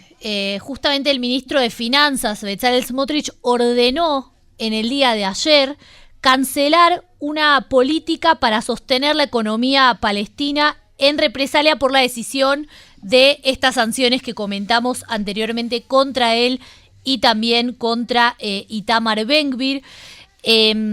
Lo que dijo, según se informa, es que él se comprometió a desmantelar la autoridad palestina en respuesta a estas sanciones, a pesar de que no se tenía constancia de que la autoridad palestina hubiera tenido algún tipo de participación en esta decisión que, como decíamos, surge principalmente del Reino Unido, pero que incluye también a Canadá, Australia, Nueva Zelanda y Noruega. Como comentabas vos, Johnny, recién, la economía palestina depende en gran parte de los bancos israelíes para poder procesar las transacciones que se realizan en shekels, porque la autoridad palestina no tiene moneda propia. Para que tengamos una idea, en 2023 se habían intercambiado unos 53.000 millones de shekels, que son aproximadamente 14.000 millones de dólares, en bancos palestinos, y esto según son datos oficiales. Otro dato también interesante es que la autoridad palestina no puede tener un banco central que le permita imprimir su propia moneda, entonces la mayor parte de estos intercambios se realizan en shekels, y esa es la moneda que se utiliza allí. Por esto que yo les explicaba antes, ¿por qué no tienen la posibilidad? Porque están vistos como organizaciones que financian terrorismo o que son cómplices de terrorismo. Entonces, al estar muchas sancionadas por muchos lados, a ver, Europa le da dinero a la autoridad palestina. Ahora, ¿Europa cómo lo hace? A través del Banco Jesse. Pero si el Banco Jesse, que tiene sede central en Madrid, tiene relaciones con una institución que está sancionada, entonces después ¿a quién sanciona? Al Banco Jesse. Por eso justamente es que se armó toda esta distribución a través de la cual la plata entra en shekels. Y eso es lo que le da el poder justamente de, entre paréntesis, en Gaza y en Ramallah, la unidad de plata que se usa es el shekel. Por eso yo siempre dije que para mí la solución es una confederación con unidad monetaria. Pero bueno, otro día lo discutiremos. Bueno, en resumidas cuentas, esta medida lo que tiene que ver es que Smotrich le pide a los bancos que renuncien a la indemnización que se les habría otorgado para mantener correspondencia con los bancos de la autoridad palestina en el contexto de la campaña que se está haciendo contra él. Y eso es lo que haría o traería este perjuicio a el ingreso de dinero en la autoridad palestina. Eddie me dice algo que tiene mucha razón, y es uno de los argumentos que hay en contra de lo que yo comento, de lo que yo pienso, que es que, según los convenios de Ginebra, la ocupación se aplica cuando un Estado toma control de un territorio de un Estado soberano. Y eso no pasó en el 67, claro, porque el Estado no era soberano. Esa es la gran discusión que hay siempre respecto de la ocupación. Hay argumentos del otro lado, no vamos a entrar ahora en esa discusión, pero es muy interesante saber todos los argumentos de estas discusiones. En el medio, sí, querías decir algo. No, se me ocurrió que un día tenemos que hablar profundamente de Oslo, porque estamos hablando hace mucho de Rabin. Bueno, lo podemos hacer no sé si no lo hicimos, pero lo podemos volver a hacer con Ari Kakovich. Que alguien ayer me había puesto, deberían invitarlo porque me encantó en tu podcast, y yo digo, en realidad lo saqué de acá. Claro, Ari es vitalicio de Ari acá. Es de Cara en Español, y yo lo robé para mi podcast, que se entienda, pero salió muy buena. Una charla de casi 2 horas tuvimos y está todo. Siempre todo un placer esa hablar Siempre con un Ari, placer. Voy a pasar rápido por una información que no quiero no dar, que es que, según lo que se conoce en unos informes publicados el día de hoy en Walla, y que luego esos informes fueron levantados, por ejemplo, por el Times of Israel, y no es casualidad, porque estos informes se dan en el marco de nuevos documentos que aparecieron en el Qatar Gate. Aparentemente, las empresas Elbit, Rafael y Israel Aerospace Industries, que son las 3 empresas más grandes de defensa, habrían recibido autorización del gobierno para hacer acuerdos importantes con Qatar. Ahora, esto es muy importante porque para esas empresas, la verdad, congratulations, deben tener ahora muchos más miles de millones de dólares y deben haber hecho ricos a muchas personas. Pero en Israel hay una cuestión que es muy importante, que es la cuestión de la superioridad militar de Israel en la región. No, y hablemos también, nosotros tuvimos acá una entrevista con la empresa Rafael, ¿no? Sí. Ellos son los que se encargan de la cúpula de hierro, ¿no? De todos los sistemas por eso digo la superioridad, por eso digo la superioridad militar. Ahora, esta superioridad militar ya la había roto Trump en su momento cuando hizo los acuerdos de Abraham y quería vender a los Emiratos los mismos aviones que nos vendía a nosotros. Lo que pasa es que ahora nos enteramos que también Israel le vendía a Qatar los mismos sistemas de defensa que utiliza Israel, lo cual es una locura y una falta de respeto total. Y aparte, más allá de la falta de respeto, porque me parece que moralmente es una locura, pone a Israel en un peligro muy grande. Vamos a tener que investigar, y esto lo vamos a seguir, por eso quería dar la información, aunque sea en un minuto, pero vamos a tener que investigar si esto se hizo a partir de la influencia que compró Qatar dentro de la oficina del primer ministro, lo cual agrava mucho más la situación, porque significa que no había nada que era corrupción simple. Todo estaba relacionado con cuestiones de seguridad y eso podría ser una cuestión bastante importante. No, ¿y qué consecuencias puede tener esto también para la seguridad de Israel? Exactamente. Quiero pasar en los 8 minutos que nos quedan, quiero pasar a cuestiones de política. A ver, voy a contar rapidito qué es lo que está pasando en la Knesset y yo quisiera que después, Jessy, vos nos cuentes un poquito, nos comentes cuáles son las negociaciones que hay por detrás. Hoy se vota en la Knesset la ley que se votaría, y ahora voy a explicar por qué, se votaría en la Knesset la ley que disuelve a la Knesset. Ahora, para que esa ley se apruebe, para que el gobierno se caiga hoy, tiene que haber 61 miembros de la Knesset, les recuerdo la Knesset tiene 120, 61 que voten a favor. Para que haya 61, se requiere necesariamente que todo Yahadut Torah, que es un partido ultraortodoxo, y Shas voten a favor de la disolución, o Yahadut Torah más 2, porque Yahadut Torah tiene 7 sobre 68, te quedan 2, o sea, te quedan 61, necesitas por lo menos 2 más que voten mayoría con vos.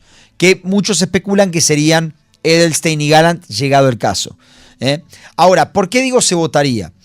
Hay intentos, y ahora Jessy nos va a contar el detrás de escena, pero hay intentos hay negociaciones muy intensas para tratar de, por lo menos, atrasar la votación de hoy una semana.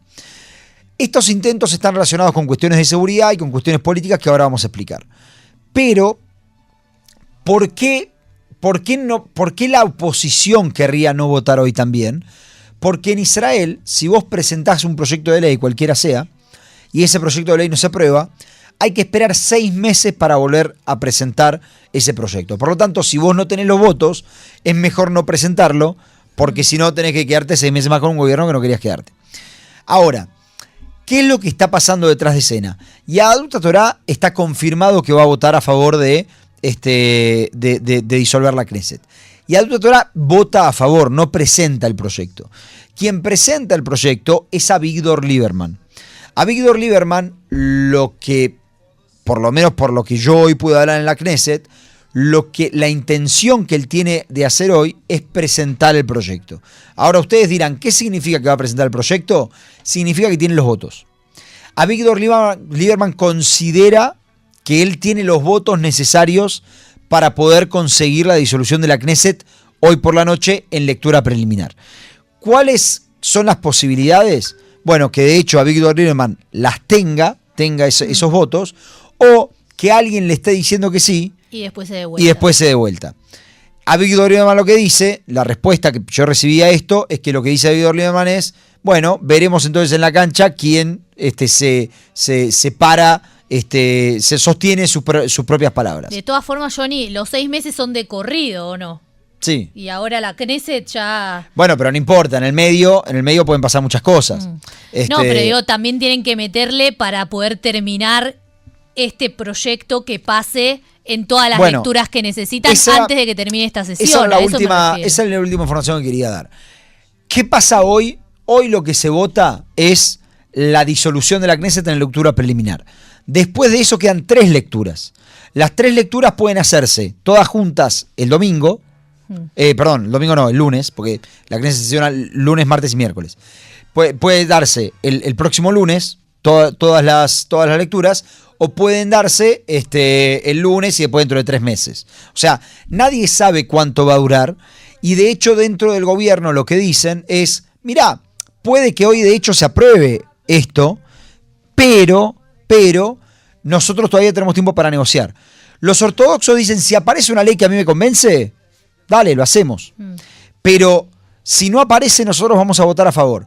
Hoy por hoy la información que yo tengo de la Knesset es que la oposición va a poner la ley sobre la mesa porque los votos están. Los votos están significan 2 cosas. O que Jazz vota a favor, o que Yoav Gallant y Yuli Edelstein votan a favor. Pero hoy lo que a mí me dicen es que los votos están. Igual 1 hora es 1 año.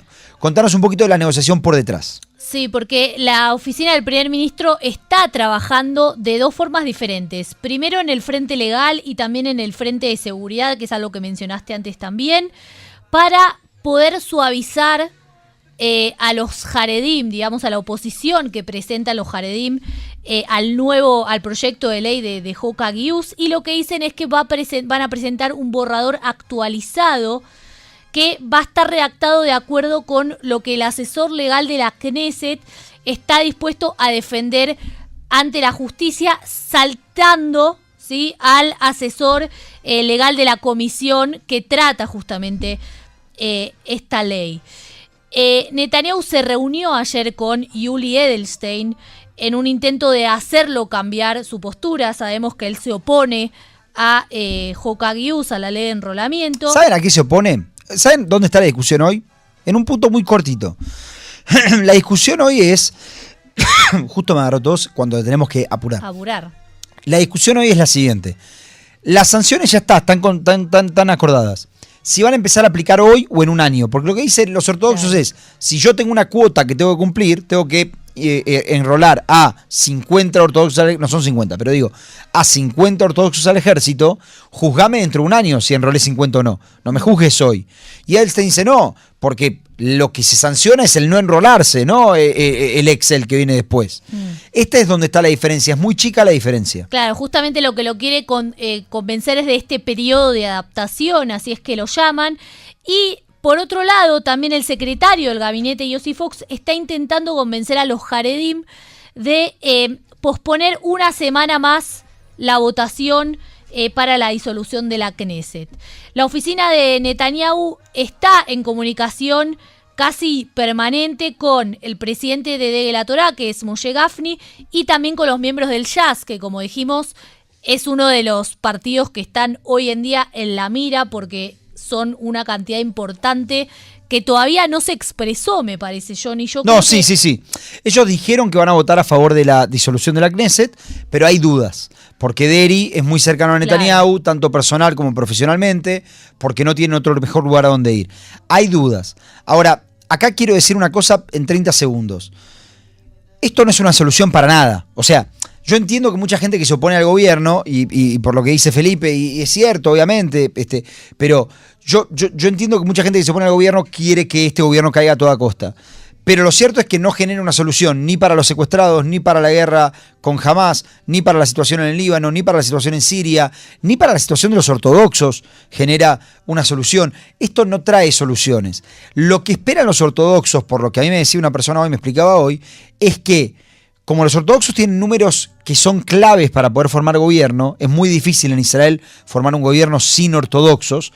Como tienen números claves, lo que esperan los ortodoxos es poder decirle al próximo gobierno, tiramos abajo el gobierno y quien sea que gane, también si es Netanyahu, decirle, bueno, nosotros te queremos a vos de primer ministro, pero vos sabés lo que queremos a cambio. Que si no ellos quieren volver a tener la carta en la mano, quieren volver a ser los que tienen la bolsa de caramelos, que esto lo fueron durante mucho tiempo.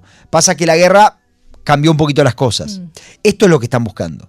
Si te quedó algo más ahí rapidito. No, me parece interesante de contar esta cita que dijeron desde el judaísmo de la Torá, que dicen Netanyahu tiene siempre excusas para este proyecto, dice una guerra o Irán o whatever, no está presentando una ley, sino que está ganando tiempo. Es decir, este borrador nuevo, esta nueva propuesta no sería significativa para algunos de los partidos, ya bueno, no le creen. Y la bomba para el final del programa, porque así me gusta a mí, la información que a mí me dieron hoy es que Netanyahu podría llegar a votar a favor de la disolución de la Knesset.